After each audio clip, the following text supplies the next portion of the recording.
صوم کی عبادت کی خصوصیت کیا ہے؟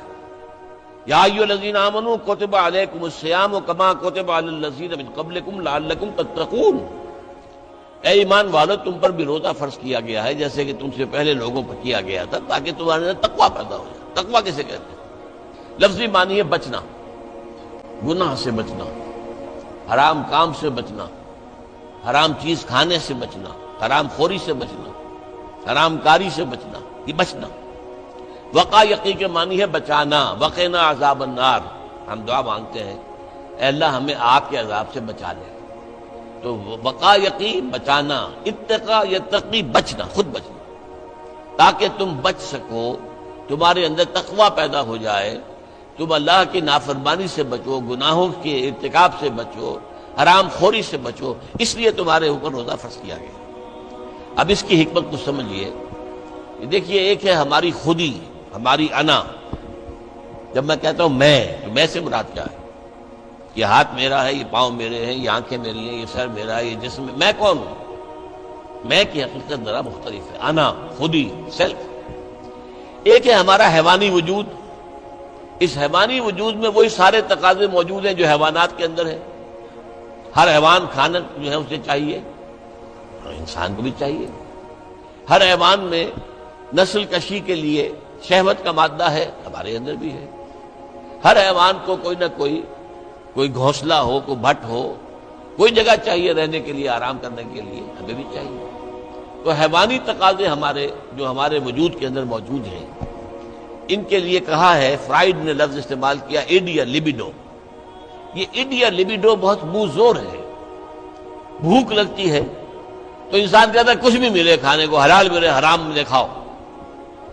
شہوت کا جذبہ جب جاگ اٹھتا ہے، برانگیختہ ہو جاتا ہے، تو پھر وہ تو چاہتا ہے تسکین ہونی چاہیے میری شہوت کی، جائز ناجائز، حلال حرام، صحیح غلط سب چھوڑو اس کو۔ اس کے لیے کنٹرول پیدا کرنا، ضبط نفس، کہ آپ اپنے نفس پر کنٹرول کر سکیں، نفس آپ پر حاوی نہ ہو جائے، جو اس کا حکم دے، جو بھی وہ حکم دے آپ اس کی پیروی کریں، نہیں، نفس کو اپنے قابو میں رکھیں، اپنی مرضی کے مطابق اسے چلائیں۔ اس کی مثال ایسے ہی ہے کہ جیسے ایک گھوڑا ہے اور ایک سوار ہے اس پر۔ اب اگر گھوڑا منہ زور ہے، طاقتور ہے، اور سوار بیچارہ کمزور ہے تو کیا ہوگا؟ گھوڑا کہیں پٹک دے گا اس کو، کہیں کسی کھائی میں پھینکے گا یا کچھ اور کرے گا۔ لیکن اگر سوار بھی طاقتور ہے اور اس نے گھوڑے کو دبایا ہوا اپنے دونوں رانوں کے درمیان، گھوڑا محسوس کر رہا ہے کہ میرے اوپر جو بیٹھا ہے وہ جاندار ہے، تو پھر ظاہر بات ہے کہ اب یہ گھوڑا سوار کی مرضی کے مطابق چلے گا، ذرا سا اشارہ ہوگا ادھر مڑ جائے گا۔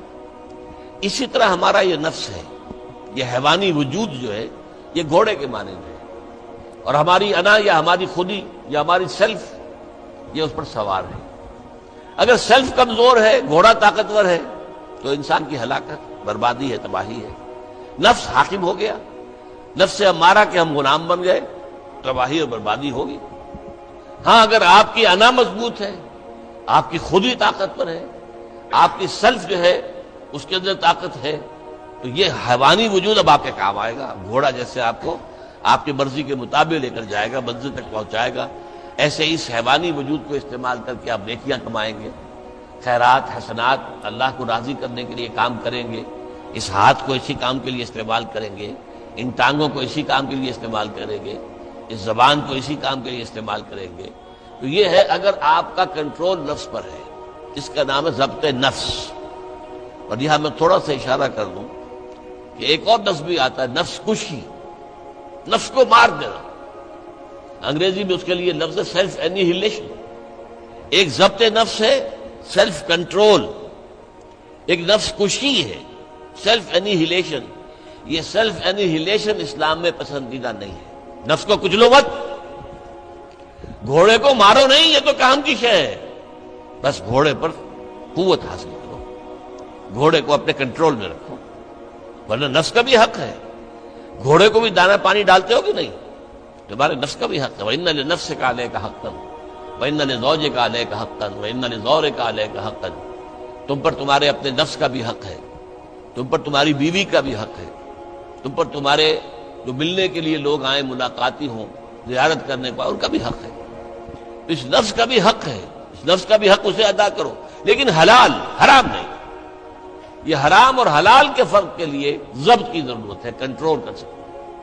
اس کنٹرول کے لیے روزے کی ایک مشقت کہہ لیں یا مشق کہہ لیں، یہ مشق ہے کہ آپ نے سال میں یہ 30 دن یا 29 دن میں شدید بھوک کے باوجود حلال چیز بھی نہیں کھائی، کھانا موجود ہے، شدید پیاس ہے۔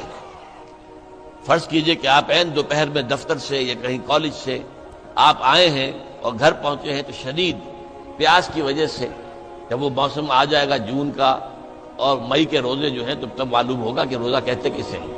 ابھی تو ہم کچھ دنوں سے عادی ہو گئے، سردی میں روزے تھے، روزہ کچھ کہتا ہی نہیں تھا، اب بھی ذرا ہے، کچھ تھوڑا سا رنگ دکھا رہا ہے، لیکن اکتوبر کا مہینہ ہے، اس میں وہ گرمی تو نہیں ہے نا۔ لیکن ہو سکتا ہے کہ اس وقت اگر روزہ ہو تو گلے کے اندر کانٹے پڑے ہوئے ہوں گے پیاس کی وجہ سے، اور گھر میں پہنچے تو معلوم ہے پانی موجود ہے، فریج موجود ہے، ٹھنڈا پانی موجود ہے، برفاب اور بھی ڈرنکس موجود ہیں، روح افزا کی بوتل رکھی ہوئی ہے، نہیں پینی۔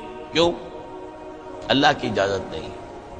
یہ مشق آپ 30 دن کریں گے تو اس سے توقع ہے کہ آپ کے اندر یہ صلاحیت پیدا ہو جائے کہ بقیہ 11 مہینے حرام تو نہ کھائیں، ایک مہینے حلال بھی نہیں کھایا اللہ کے حکم کی وجہ سے، تو حرام اللہ نے کیا ہے نا، اللہ کا حکم ہے۔ 11 مہینے یہ تقویٰ پیدا ہو جانا چاہیے، یہ طاقت تمہارے اندر پیدا ہونی چاہیے، یہ صلاحیت پیدا ہونی چاہیے کہ حرام میں منہ مت مارو، حرام سے اجتناب کرو۔ یہی وجہ دیکھیے، ذرا کڑوی بات آپ کو سنا رہا ہوں۔ فرض کیجئے ہیں روزے کی حالت میں آپ حرام کام کر رہے ہیں، کھانا تو نہیں کھا رہے، جھوٹ بول رہے ہیں تو حرام کام، سودی کاروبار کر رہے ہیں حرام کام، رشوت لے رہے ہیں یا دے رہے ہیں حرام کام۔ عین روزے میں اگر یہ کام ہو رہا ہے تو پھر یہ روزہ بے معنی ہے۔ صرف کھانا پینا چھوڑ دیا تم نے، روزہ تو نہیں رکھا، یہ روزہ تو نہیں۔ حضور کی 2 حدیثیں آپ کو سنا رہا ہوں۔ من لم یدع قول الزور والعمل به، جس شخص نے جھوٹ بولنا اور جھوٹ پر عمل کرنا نہیں چھوڑا، فلیس للہ حاجۃ ان یدع طعامہ وشرابہ، تو اللہ کو کوئی ضرورت نہیں ہے کہ وہ کھانا پینا چھوڑ دے۔ جھوٹ بولنا نہیں چھوڑا عین حالت صوم میں، تو یہ صوم نہیں ہے، فاقہ ہے۔ تم نے کھانا پینا چھوڑ دیا، بس روزہ نہیں۔ نہ اس میں روزے کی حکمت پوری ہوگی، نہ روزے کی غرض و غایت پوری ہوگی، نہ روزے کی برکات، روزے کے انوار اس سے پیدا ہوں گے، بلکہ بس یہ ہے کہ آپ نے دن بھر میں فاقہ رکھا ہے، اللہ اللہ خیر صلی اللہ۔ اس طرح ایک اور حدیث میں آتا ہے، کم من صائم لیس من صیامہ الا الجوع، کتنے ہی روزہ رکھنے والے ایسے ہیں جنہیں اپنے روزے سے سوائے بھوک کے اور کچھ حاصل نہیں، بھوکا رہا، بس منہ بند کیے رکھا، باقی روزہ نہیں تھا وہ۔ جب عین روزے کی حالت میں جھوٹ بول رہا ہے یا جھوٹے عمل کے اوپر، جھوٹے کاروبار پر عمل کر رہا ہے تو یہ روزہ نہیں ہے۔ تو روزے میں کھانا اور پینا صرف یہ ترک کرنا نہیں ہے، بلکہ یہاں تک بھی آیا ہے کہ فرض کیجئے کہ کوئی شخص آپ سے جھگڑ رہا ہے، گالم گلوچ پہ اتر آیا ہے، تم یہ کہو کہ بھائی میں اس وقت کچھ نہیں کہہ سکتا، میں روزے سے ہوں، میں اس وقت تمہاری بات پر جواب نہیں دے سکتا، میں روزے سے ہوں۔ یہ بھی گویا کہ روزے کے تقاضوں میں سے ہے، جھگڑا نہ کیا جائے، فساد نہ کیا جائے، لوگوں سے لڑا نہ جائے، گالم گلوچ نہ کی جائے، یہ بھی روزے کے تقاضوں میں سے ہے۔ تو روزہ رکھا جائے پورے آداب کے ساتھ تو اس سے تقویٰ پیدا ہوتا ہے، اس میں کوئی شک نہیں۔ تو یہ ہے گویا کہ اولین سطح پر روزے کی حکمت، یا ایھا الذین آمنوا کتب علیکم الصیام کما کتب علی الذین من قبلکم لعلکم تتقون۔ اب آئیے اگلی منزل، کچھ عرصے کے بعد پھر رمضان کے روزے فرض کر دیے گئے۔ شہر رمضان الذی انزل فیہ القرآن ھدی للناس وبینات من الھدی والفرقان فمن شہد منکم الشہر فلیصم۔ رمضان کا مبارک مہینہ وہ ہے جس میں قرآن نازل ہوا، اور قرآن کیا ہے؟ لوگوں کے لیے ہدایت اور حق و باطل میں امتیاز کی بینات، روشن چیزیں، واضح چیزیں، کھلی چیزیں، بین چیزیں۔